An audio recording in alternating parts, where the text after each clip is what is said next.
The crystal chandeliers of the Kensington Grand Hotel blazed with afternoon light, casting geometric shadows across marble floors polished to a mirror shine. Every surface gleamed with the kind of perfection that only money could buy. Every detail whispered of wealth of power of a world where people like Cormac Sunderland existed only to serve and disappear. He had made peace with that disappearance 3 years ago. The mop moved in steady arcs across the marble, a rhythm as familiar as his own heartbeat. Cormac kept his eyes down his movements, unhurried his presence, designed to blend into the background like furniture. That was the unspoken contract of his position. Clean the floors, empty the trash, become part of the scenery while the wealthy conducted their golden lives around him. At 38 years old, Cormac Sunderland had learned that there were worse things than being overlooked. Once he had worn suits that cost more than his current monthly rent. Once he had sat in boardrooms assessing security risks for corporations worth billions. Once he had believed that success meant climbing relentlessly upward until you reached a height where nothing could touch you. Then Marisol got sick, and everything he believed about life revealed itself as illusion. The memory surfaced unbidden as it always did when his hands were busy and his mind wandered.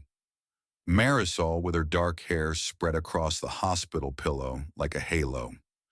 Marisol, who had worked 80 hours a week as a corporate lawyer because she believed that providing for their family meant sacrificing everything else. Marisol, whose cancer had been discovered far too late because she never found time between depositions and client meetings for routine checkups. She had held his hand in those final days, her grip weaker than their daughter's tiny fingers. Come home every night, Cormac. Ren needs her father present, not just providing. Do not let work steal you from her the way it stole me from both of you. He had promised, and he had kept that promise for 3 years, measuring his life not in promotions or paychecks, but in bedtime stories read, and breakfast pancakes shaped like animals, and the fierce hugs of a 7-year-old girl who spoke with her hands instead of her voice. The executive elevator chimed softly. Cormac did not look up, but he saw everything in the polished marble beneath his feet. Reflections moved like ghosts across the surface. A woman emerged from the elevator.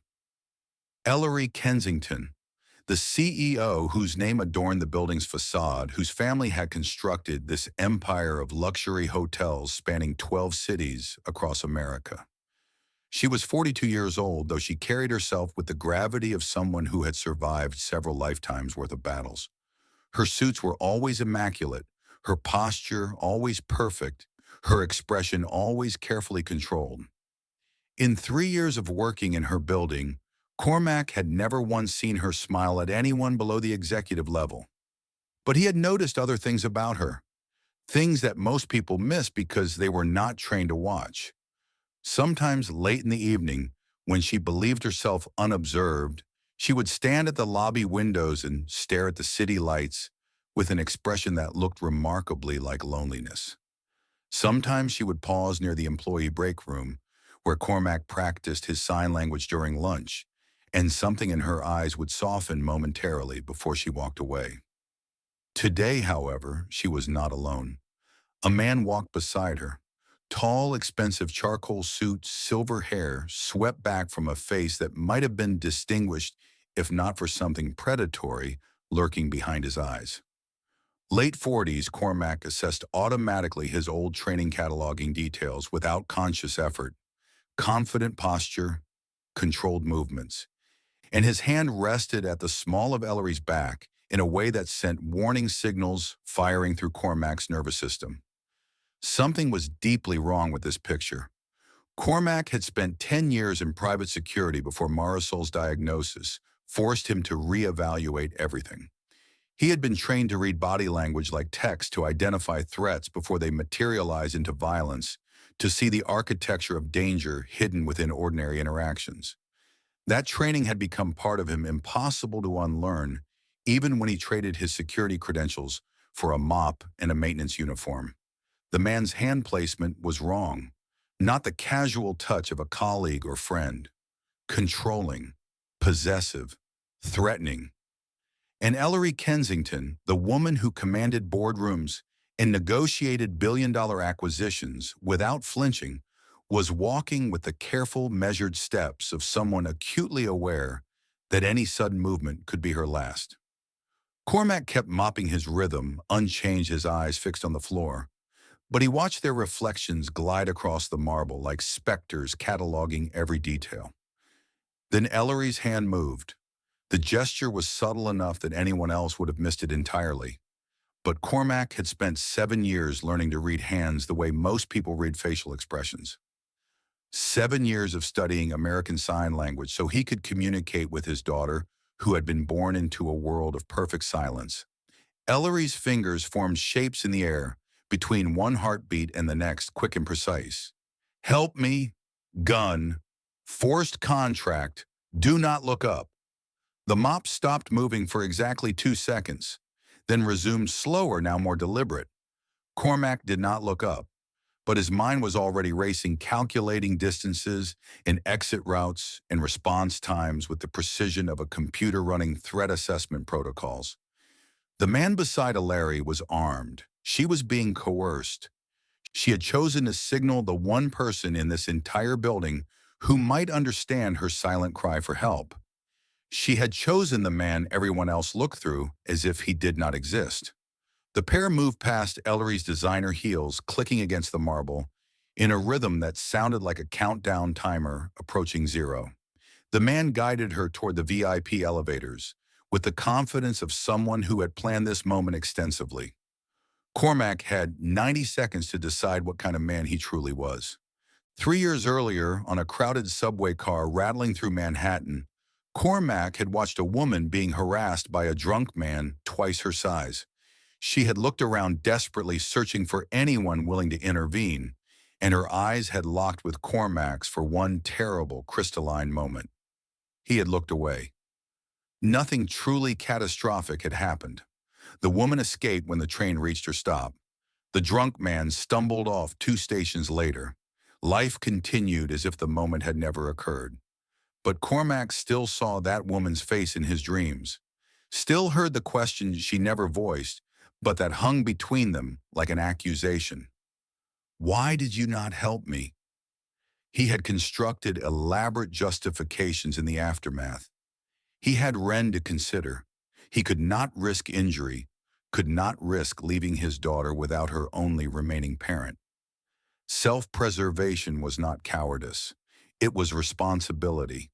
But Marisol's voice echoed through every excuse, dismantling them one by one. You are a good man, Cormac. Do not let fear transform you into someone neither of us would recognize. He set down the mop carefully, picked up the yellow caution sign, and began walking toward the VIP elevators with the unhurried pace of a maintenance worker performing routine duties. The morning had unfolded like countless mornings before it. 5:30, the Queen's apartment still wrapped in pre-dawn darkness, except for the small nightlight glowing in Ren's bedroom doorway. Cormac moved through his routine with practiced efficiency. Shower, shave. The same blue maintenance uniform he wore every working day, because choosing clothes required energy better spent elsewhere. He paused at the photograph on his nightstand. Marisol smiled back at him, frozen in amber light from their honeymoon, captured in a moment before she learned to prioritize billable hours over beach sunsets and client demands over her own heartbeat. Still trying, he told her silently. Still keeping my promise. Ren was already awake when he entered her room, sitting up in bed with her dark curls escaping from yesterday's braids.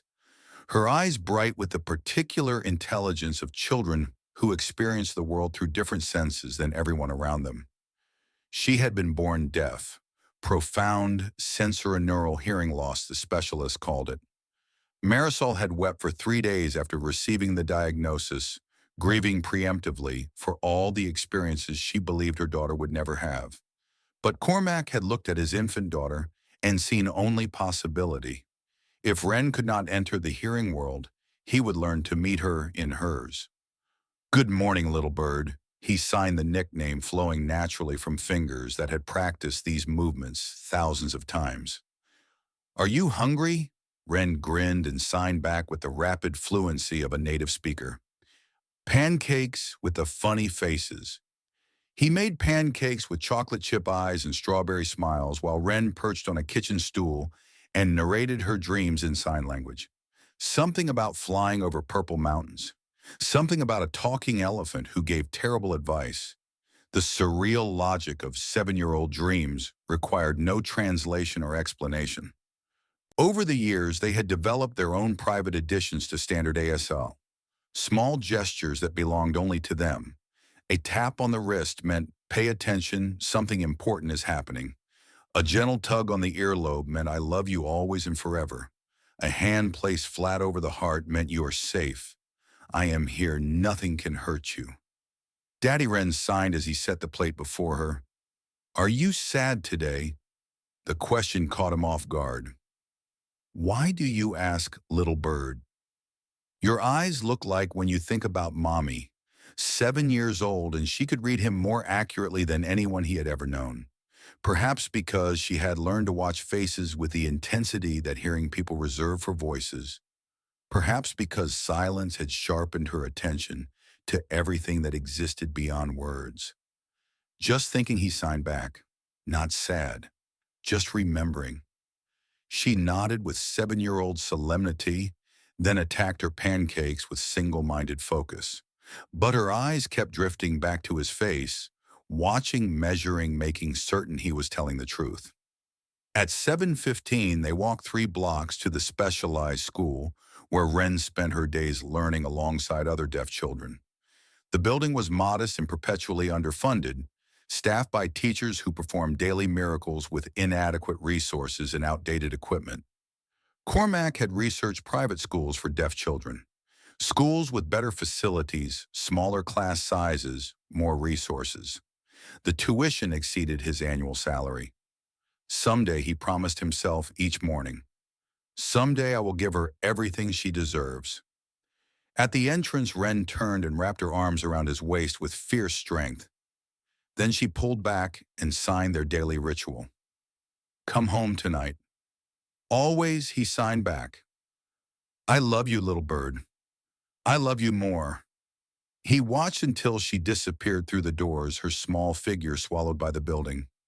Then he turned toward the subway that would carry him to a world where he was designed to be overlooked.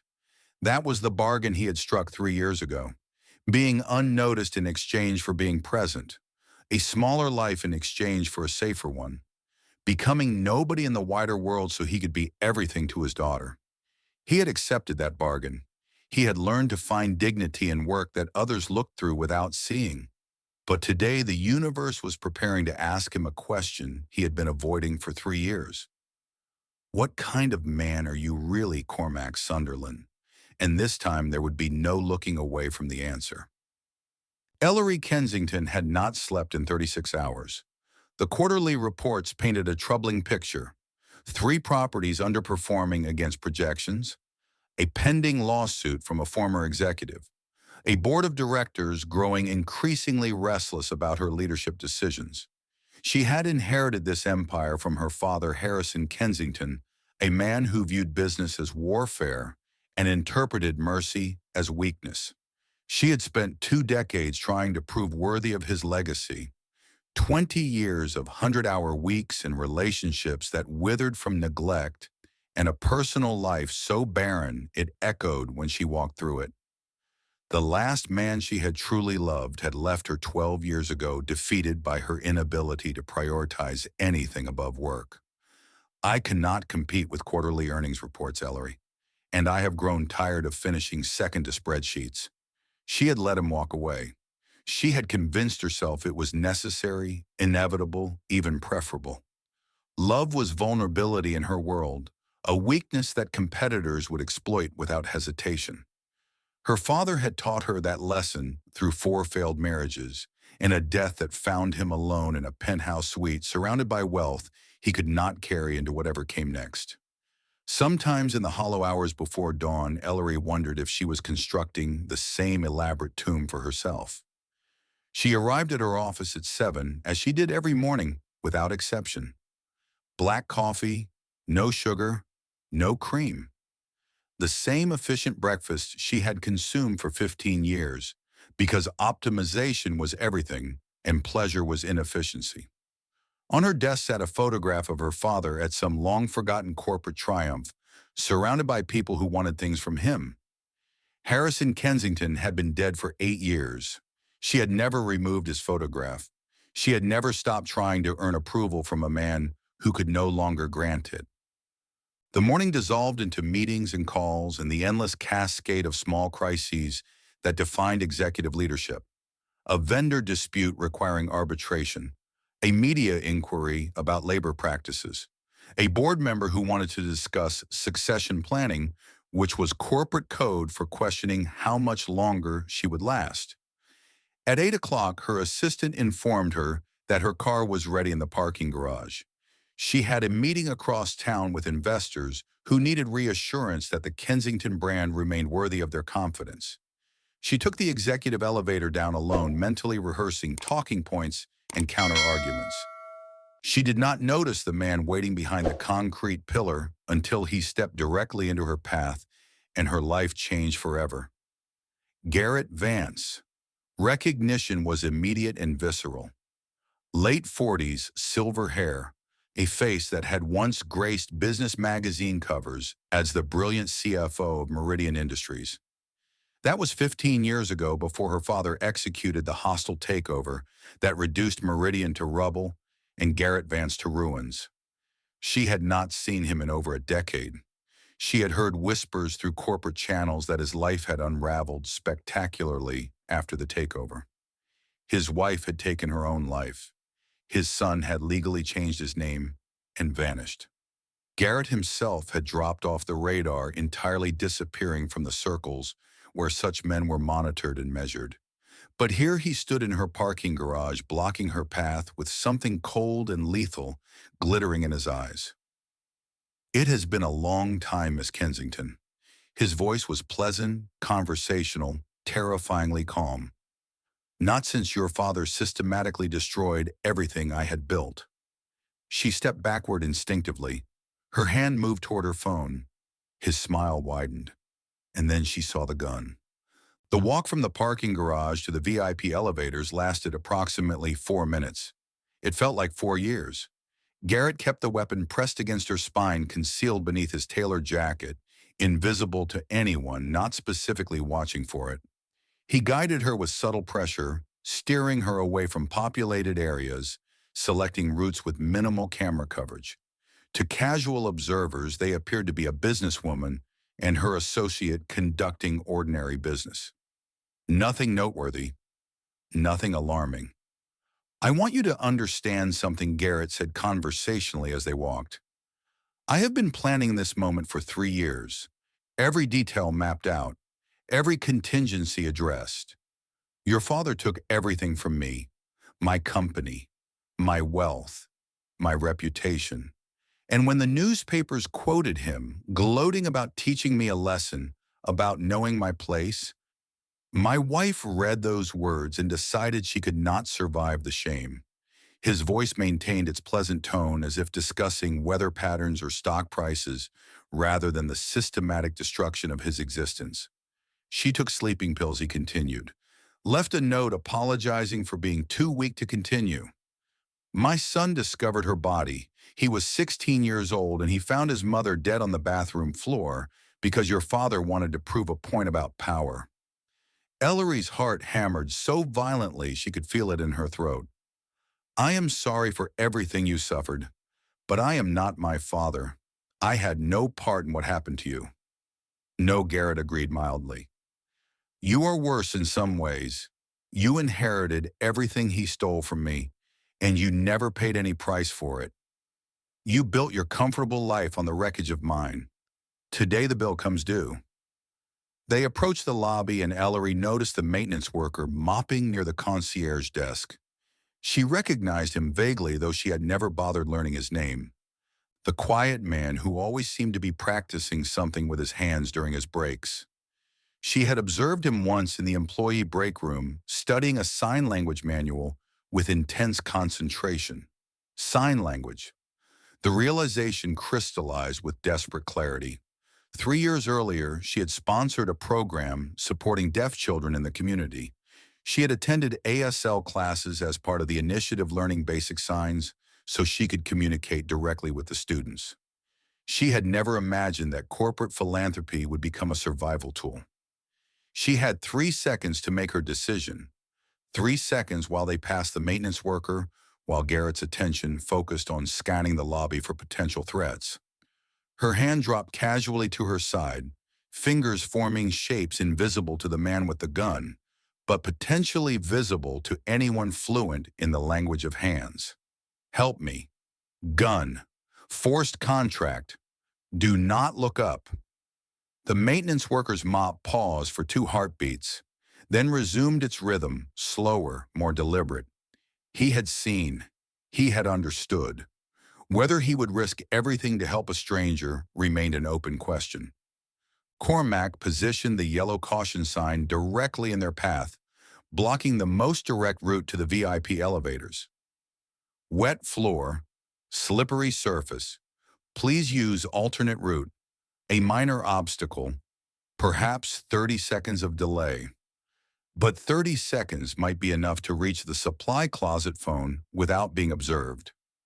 Garrett frowned at the obstruction, his grip tightening almost imperceptibly on Ellery's arm. Impressive attention to maintenance, he commented with mild irritation, steering her toward the secondary hallway. Let us take the scenic route. Once they passed, Cormac moved with controlled urgency. He reached the supply closet in 15 seconds, lifted the internal phone, and dialed the 3-digit extension for security. Lieutenant Opal Thorne answered before the first ring completed. She had commanded security operations at the Kensington Grand for 22 years, a former military officer who had exchanged battlefield tactics for corporate protection. Her voice carried the clipped efficiency of someone accustomed to crisis. Maintenance line, state your business. This is Cormac Sunderland, day shift custodial. Cormac kept his voice low, steady, deliberately calm. I need eyes on the VIP corridor immediately. The CEO is in danger. The man escorting her is armed. Do not approach directly. Silent response protocol. Silence stretched across the line. Then what makes you certain about the weapon she signed to me? American Sign Language. She indicated he has a gun and is forcing her to sign documents under duress. A longer pause. Cormac could almost hear Opal's mind processing the information, weighing probabilities, calculating threat assessments. Looking at camera feeds now, her voice sharpened with recognition. The man accompanying her is Garrett Vance, former CFO of Meridian Industries, financially destroyed by Harrison Kensington 15 years ago. We flagged him 2 years ago when he attempted to access the building, demanding a meeting with Miss Kensington. Denied entry and escorted out. He is armed and dangerous. I see them approaching the service stairwell. Maintain this line. Do not disconnect. Cormac heard rapid exchanges in the background. Opal coordinating response teams, alerting authorities, activating protocols designed for exactly this scenario. Her voice returned direct and businesslike. Rosalind is creating a diversion in the main lobby to maintain appearance of normalcy. I need you mobile in the VIP corridor, creating legitimate delays, routine maintenance activities, nothing that appears coordinated. Buy us time for controlled intervention. Understood. Cormac pressed the radio button twice. 2 clicks. Affirmative. For 3 years, he had perfected the art of being unnoticed in this building. Today, that cultivated invisibility would become his most powerful weapon. The service stairwell was concrete and utilitarian, stripped of the marble elegance that characterized public spaces. Their footsteps echoed as they climbed, and Garrett began explaining his meticulous plan with the pride of an architect unveiling his masterwork. Your father believed himself untouchable. That was always his fundamental weakness. He confused wealth with invincibility, assumed that power rendered him immune to consequences. Ellery kept climbing her designer heels, clicking against concrete in a rhythm that sounded like a clock counting down. I was not involved in his business decisions. I did not know the details of what he did to you. Garrett's laugh contained no trace of humor. Of course not. Why would anyone burden the princess with knowledge of the bodies buried in her castle's foundation? But I educated myself, Ellery. I spent 3 years learning every secret your family concealed, every debt, every point of leverage, every skeleton in every closet. They reached the VIP floor. Garrett directed her toward a small conference room with floor-to-ceiling windows offering panoramic views of Manhattan's skyline. On the polished table sat a leather portfolio. Inside, Ellery knew weighted documents engineered to strip her of everything she had spent her life constructing. "Please sit." Garrett gestured toward a chair with exaggerated courtesy. "Review the contract thoroughly if you wish, though I should mention the terms are entirely non-negotiable. You sign, you walk away with your life intact. You refuse, and we explore significantly darker alternatives." Ellery lowered herself into the chair, slowly drawing the portfolio toward her with deliberate movements. She began reading not because she harbored any intention of signing, but because every minute spent reviewing was another minute for rescue to arrive. The contract was devastating in its thoroughness. Transfer of controlling interest to a shell corporation, immediate activation clauses designed to strip her authority, signatures from board members who had clearly never seen these documents. But one signature was authentic: Sterling Graves, senior vice president, trusted family friend for 25 years. Sterling. The name escaped her lips as a whisper, the betrayal striking her with physical force. "He sold me to you." Garrett's smile widened with genuine pleasure. Sterling accumulated $3 million in gambling debts to people who resolve such matters permanently. He proved remarkably cooperative once I explained his alternatives. He provided access code security schedules, confidential financial records. Everything required to walk into your building and reclaim what your family stole from mine. Ellery's hands trembled as she continued reading, fighting to maintain composure, desperate to extend time. Through the glass wall of the conference room, she caught movement in the corridor. The maintenance worker, the man who had understood her desperate signal. He was pushing a cleaning cart along the hallway, positioning himself near the door with the unhurried patience of someone performing routine duties. He had not abandoned her. He was still fighting for her survival. Cormac arranged his cleaning cart to partially obstruct the hallway, creating a barrier that would slow anyone attempting rapid exit. He knelt beside an electrical outlet, removed the cover plate, and began inspecting wiring with the focused attention of a technician diagnosing problems. To security cameras, he appeared to be a maintenance worker performing standard building upkeep. To Opal Thorne, monitoring from the security center 3 floors below, he was marking his position and signaling readiness. Her voice emerged from the radio, clipped to his belt volume, reduced to a whisper only he could detect. "Officers positioned at north and south stairwells. Ezra is recording all camera feeds for evidence. When I give the signal, create a distraction in the corridor. Something that generates noise but does not appear threatening. Confirm." Cormac pressed the button twice. 2 clicks. "Understood." Inside the conference room, visible through the glass panels, Ellery continued her careful reading, while Garrett maintained position between her and the only exit, his hand never straying far from the concealed weapon. The situation balanced on a knife's edge. Then Cormac's phone vibrated with a message that threatened to shatter his focus entirely. "From Wren's school, Mr. Sunderland Wren is experiencing stomach discomfort and is requesting your presence. Please arrange pickup at your earliest opportunity." The word struck him like a physical blow. His daughter, his little bird. She was hurting and frightened and asking for her father, and he was standing in a corridor preparing to create a distraction that might result in his death. He stared at the message, his mind fracturing between impossible choices. Ren needs me. Right now. She is scared and in pain, and calling for the one person she trusts completely. But if I leave, Ellery Kensington may die.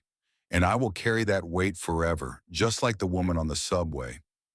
Just like every time I have chosen personal safety over moral courage. His hands shook as he called the school, keeping his voice barely above a whisper. This is Cormac Sunderland. I received your message about Wren. Yes, Mr. Sunderland. She is resting in the nurse's office. The discomfort appears to be improving, but she keeps asking when you will arrive. I am managing an emergency situation at work. I cannot leave immediately. Please keep her comfortable and tell her that I love her. Tell her I will be there as soon as humanly possible. Brief hesitation on the line. Wren is requesting to speak with you. Can you manage a brief video call? Cormac looked through the glass at the conference room, at the cleaning cart blocking the corridor, at the seconds evaporating toward whatever was about to unfold. Yes, but only for a moment. The connection established, and Wren's face filled his screen. Pale worried, her dark curls escaping their braids as always. Daddy? Her hands moved more slowly than usual, uncertainty evident in every gesture. My tummy hurts. I know, sweetheart. I am so sorry. Daddy has to help someone right now. Someone who is in serious trouble. Wren's eyes searched his face through the digital connection. Are you being brave? The question penetrated somewhere deep somewhere that still echoed with Marisol's voice, telling him he was fundamentally good. I am trying my best to be brave. Wren nodded with gravity beyond her years, processing this information with the seriousness of a child who had already absorbed hard lessons about an unsafe world. Mommy said you always help people who need it. She said that is why she loved you. Cormac blinked against the moisture gathering in his eyes. I will come get you very soon, little bird. I promise on everything. Can you be brave too? Can you wait just a little longer for me? Wren placed her small hand over her heart, their private signal. You are safe. You are safe. She signed back. Come home, Daddy. Always. He ended the call with hands that trembled only slightly. Then he looked up at the conference room, at the woman still fighting desperately for time, at the man with the gun, who remained oblivious to his carefully constructed plan disintegrating around him. Marisol, he thought, I hope you can see what I'm about to do. I hope you understand why. He picked up the metal tool tray from his cart and waited for the signal that would change everything. The signal came through Cormac's radio at exactly 9:47 a.m. Now. He released the metal tray.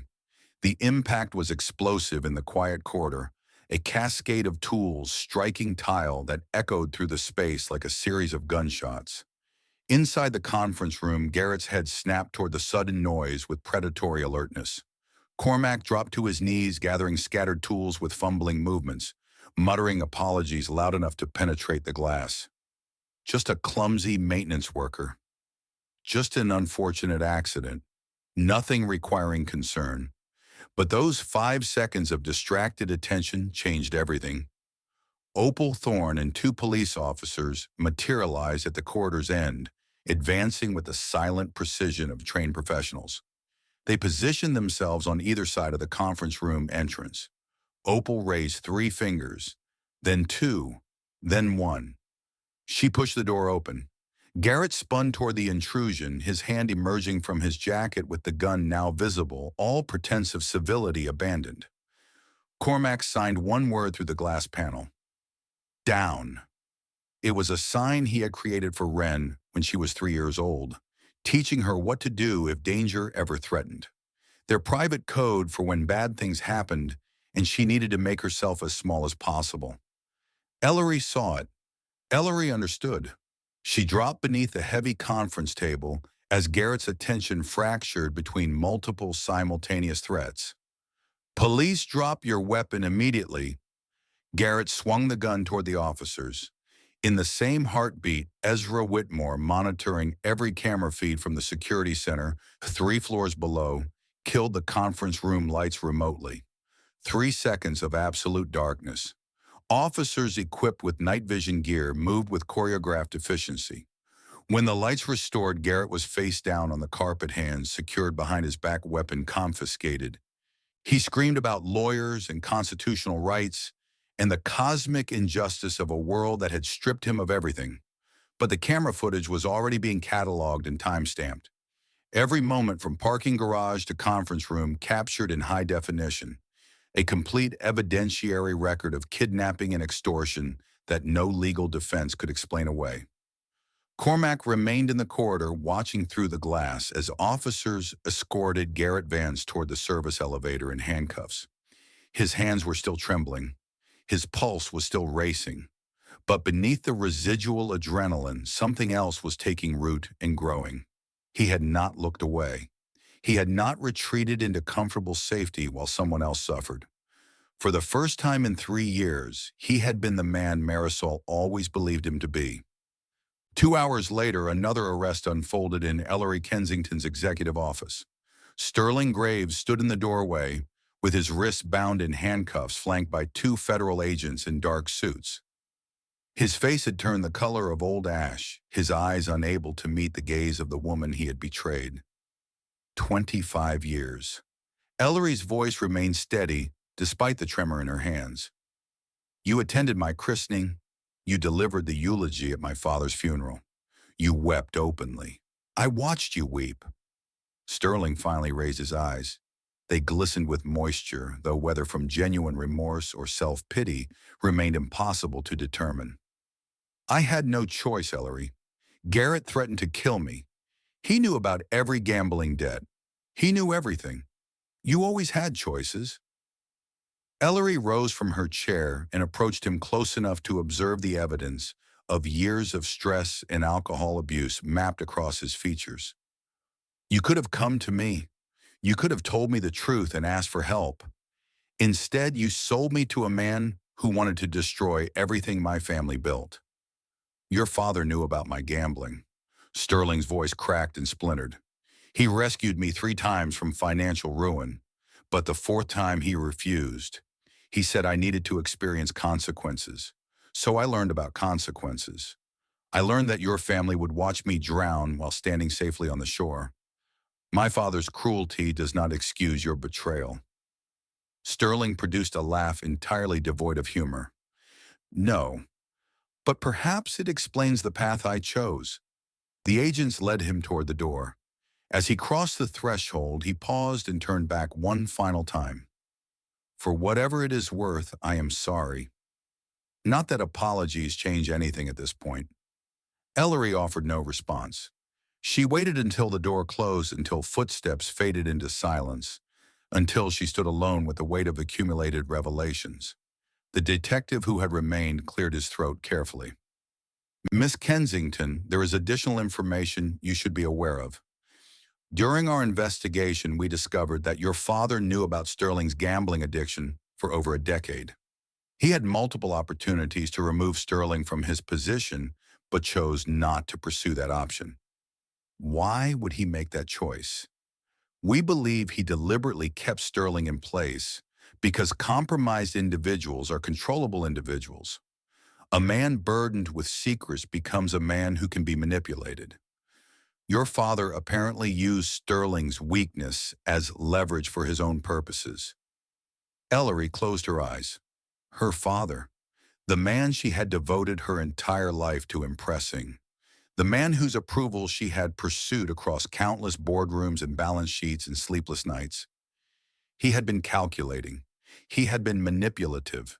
He had cultivated the very vulnerability that nearly destroyed her, and she had worshipped him without ever truly knowing him. Thank you for that information, she said quietly. That will be all for now. The following morning, Ellery summoned Cormac to her office. He arrived wearing his maintenance uniform, clearly uncertain why he had been requested, visibly uncomfortable, navigating the plush carpet and expensive artwork that decorated the executive level. Ellery did not position herself behind the fortress of her desk.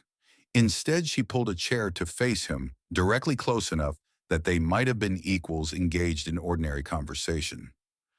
"I need to express my gratitude," she began, "and I owe you an apology." "You do not owe me anything, Miss Kensington. I owe you my life. More than that." She paused, searching for words that felt impossibly difficult to locate. "You worked in this building for 3 years.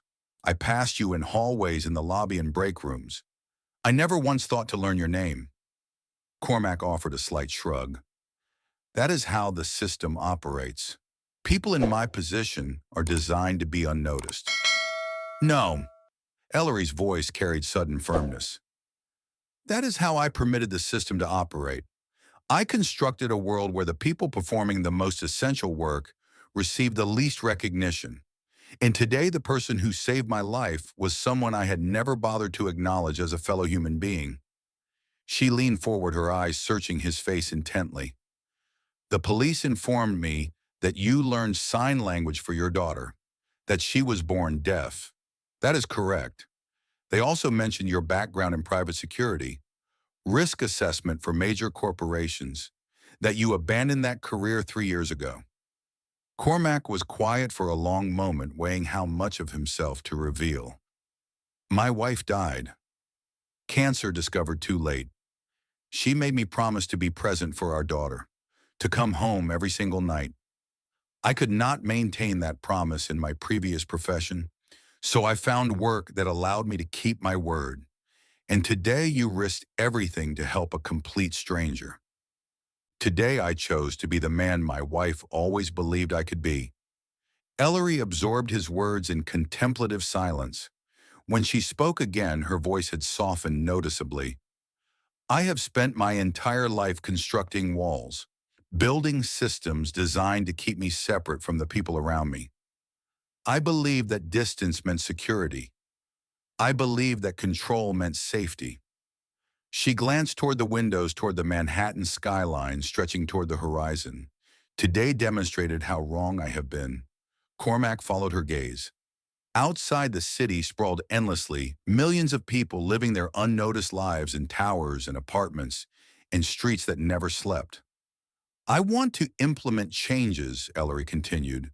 "Better security protocols, better support systems for employees at every level of the organization. But more importantly, I want someone who truly understands what it means to be overlooked. Someone who perceives what others miss entirely. Someone who possesses the courage to act when everyone else freezes." She turned to face him directly. "I would like to offer you a position, Director of Employee Safety and Wellness. You would oversee programs ensuring that every worker in this building has access to the resources and support they need. The salary is substantially higher than your current compensation, and the schedule offers flexibility for your daughter's needs." Cormac stared at her in undisguised disbelief. "I am a maintenance worker. I possess no college degree. You possess something far more valuable, the ability to see the people everyone else overlooks, the courage to act when it matters most, the lived experience of being dismissed and ignored." Her pause carried weight. "This organization desperately needs someone who understands that experience intimately, because that understanding is the foundation for systems that actually protect people." He thought about Ren waiting for him, about medical bills that accumulated relentlessly, about the cramped apartment and the future he dreamed of providing for his daughter. He thought about Marisol and what she would say if she could witness this moment. "I need to pick up my daughter," he said finally. "She was not feeling well today." "I know." Ellery smiled slightly.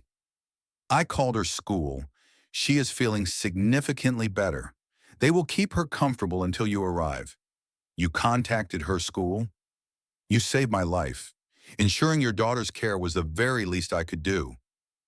The ceremony unfolded in the lobby of the Kensington Grand Hotel on a crisp autumn afternoon. A new plaque hung near the main entrance, impossible to miss for anyone entering the building. It described a silent alert system enabling any employee to signal danger without speaking. Below it, another plaque announced the Wren Sunderland Foundation for Children with Disabilities, established to provide resources and support for families navigating similar challenges. Wren stood beside her father, gripping his hand, watching with wide eyes as important-looking adults gathered and spoke in serious tones. She did not fully comprehend what was happening, but she understood that her father was being honored for doing something brave and good. That understanding made her smile with fierce, uncomplicated pride. Ellery Kensington approached them, moving with her characteristic, confident stride, though something fundamental in her bearing had shifted over the past months. She seemed more present, more aware of the human beings surrounding her rather than the problems they represented. She knelt to Wren's level and signed with careful, still imperfect movements. "Your father is a hero." Wren's eyes widened. She glanced up at Cormac, who nodded confirmation. Then she signed back with the rapid fluency that only native speakers achieve. "I already knew that. He is my dad." Ellery laughed, a genuine sound that seemed to surprise even her. "You are absolutely right. That is even better than being a hero." Wren studied her for a moment with that particular intensity of children who see more than adults expect. "Can I tell you something important?" "Of course.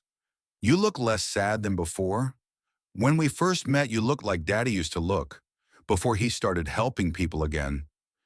Ellery's smile flickered, touched by the child's perception. She glanced at Cormac, then back at Wren. "You are remarkably observant." "Daddy says people who get ignored see everything that matters," Wren signed. "I think maybe you were ignored too. On the inside, where it really counts." The words suspended between them like something fragile and precious. Ellery blinked rapidly against unexpected moisture. "Perhaps you are right," she signed back slowly. "Perhaps I needed to learn how to be seen." Later that evening, in a modest apartment in Queens, Cormac sat on the worn carpet with Wren, teaching her new signs while learning from her the private language they had been developing together for 7 years. Marisol's photograph watched over them from its place on the shelf. In the image, she was laughing at something beyond the frame, preserved in a moment of pure joy that cancer would eventually steal away. But tonight, this small room held its own kind of joy, different from the photograph, but equally real. Daddy Wren signed, "Did the lady with sad eyes come to the party today?" "Miss Kensington." "Yes, she was there." Wren nodded thoughtfully. She looked happier than before. "I think she is learning how to be happy again." "Like you learned." Cormac paused, surprised by the observation. "Like I am still learning. It takes time and practice." Wren yawned enormously, her eyes growing heavy with approaching sleep. She crawled into his lap, curling against his chest the way she had since infancy. Her hands continued moving drowsily. "I am glad you helped her, Daddy. I am glad too, little bird. Mommy would be proud of you." The words reached somewhere deep and tender, somewhere that still ached when he remembered Marisol and all the years they should have shared together. "I hope so," he signed, though Wren's eyes were already closing. "I really hope so." When she finally surrendered to sleep, Cormac carried her to bed and arranged the covers decorated with cartoon birds around her small form. Her hands still twitched occasionally, signing in dreams, conducting conversations he could not hear with people he would never know. He stood in the doorway for a long time, watching her breathe. 3 months ago, he had made a choice in a hotel lobby, a choice that could easily have ended differently, a choice that could have orphaned Wren completely. But it had not ended that way. And because of that choice, things had transformed. Not just for Ellery Kensington, not just for hotel employees who were suddenly being seen and acknowledged, but for him. He had spent 3 years perfecting invisibility, 3 years keeping his head down and his expectations minimal and his heart carefully protected behind walls. But Marisol had been right all along. He was a good man, and good men did not look away when someone needed help. Good men did not choose comfortable safety over moral courage. Good men taught their daughters that the world could be improved by people who refused to accept it as it was. Tomorrow he would return to the Kensington Grand, not as a maintenance worker, but as someone with authority to create meaningful change, to see the unseen, to protect the overlooked. It was not the life he had imagined for himself. It was not the life Marisol had envisioned when they made their plans together, but it was a good life, a meaningful life, a life worth the living, and in the end, that was more than enough. 1 year later, the marble floor of the Kensington Grand Lobby still gleamed beneath the afternoon light, reflecting chandeliers and shadows, and the ceaseless passage of countless feet.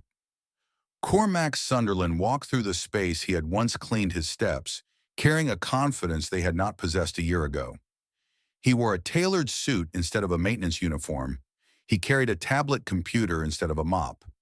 But he still acknowledged the custodian working near the concierge desk still knew her name was Margaret, and her son had just started college.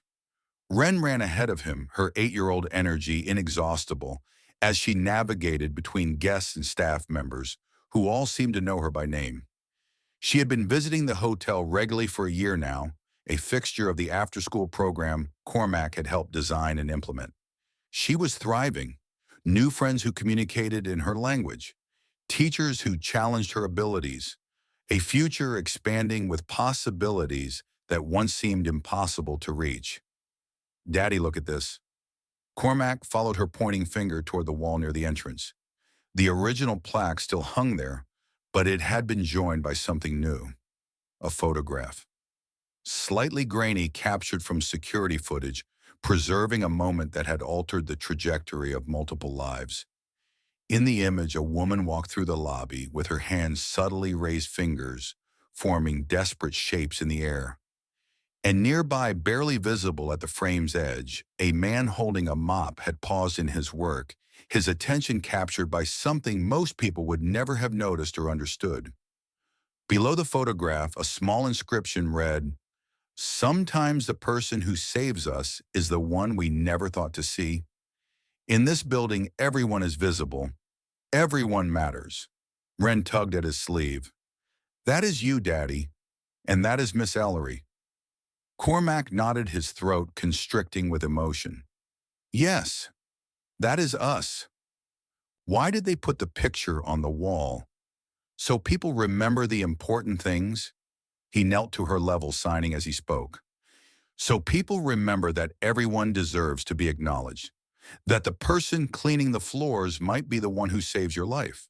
That kindness matters even when no one else is watching. Wren considered this with characteristic seriousness. Then she placed her small hand over her heart, their private signal, their secret language. "You are safe," she signed. "We are safe," he signed back. They stood together in the lobby, father and daughter, their reflections clearly visible in the marble floor, alongside all the other people moving through the space. Executives and custodians, guests and employees, all of them visible now, all of them mattering to someone. Ellery Kensington emerged from the executive elevator, spotted them immediately and walked over. She moved differently now, more grounded in the present moment, more aware of the human beings around her, rather than just the problems they represented. Wren launched into an enthusiastic account of her day, her hands flying through signs that Ellery followed with growing fluency. Cormac watched them interact, these two people whose lives had intersected through crisis and been permanently transformed by the aftermath. Marisol would have loved witnessing this, he thought. She would have loved seeing Wren so confident and happy. She would have loved knowing that her husband had finally stopped being afraid. As if sensing the direction of his thoughts, Ellery looked up and caught his eye. "She is remarkable," she signed, nodding toward Wren. She inherited that from her mother and from her father. They shared a smile, not romantic or complicated, just the simple understanding of two people who had witnessed each other at their most vulnerable and chosen to construct something better from the wreckage. "I have a meeting to attend," Larry signed. "But dinner this weekend, Wren wants to teach me more signs, and I have considerable room for improvement. She would like that very much." Ellery squeezed Wren's shoulder, affectionately said goodbye, and walked away toward whatever challenges awaited her. Wren immediately began planning an elaborate menu for their weekend dinner, her hands describing dishes that existed primarily in her imagination. Cormac let her chatter happily, content to watch, to listen, with his eyes to remain fully present in a way he had nearly forgotten how to be. The lobby buzzed with activity around them, people arriving and departing, lives intersecting and separating, stories unfolding in ways no one could predict. But in the marble floor beneath their feet, reflections moved like friendly ghosts, reminding everyone who bothered to look that nothing in this world was truly invisible. Not the custodian with the mop, not the CEO in her corner office, not the child who spoke eloquently with her hands, not any of the countless people who composed the human fabric of this place. They were all present. They all mattered. And that made all the difference in the world.